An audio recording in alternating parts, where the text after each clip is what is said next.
So in this tutorial, I didn't use Anchor because it is a shortcut. So please make sure later you use Anchor, okay? Alright, so now, okay, we have everything. We want to make it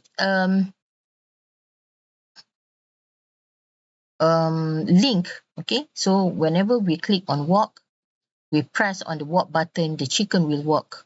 If we press on the run button, the chicken will run. And if we press stop, the chicken will stop.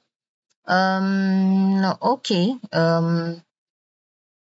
So go to walk button, and then we need to do some event. Okay, on click, drag the chicken 001 because we already include animator on it.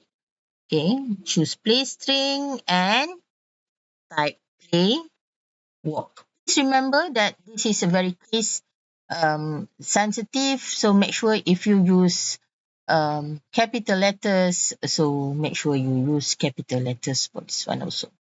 So this one should be play run. And finally, we have stop. So our stop is not stop, yeah? We assigned it the parameter as idle. Okay. So let's see and look whether it is working or not. Okay, press walk, press run, and stop. Okay, if you see on the walk is quite short, the animation. So we need to fix that. So go to the animation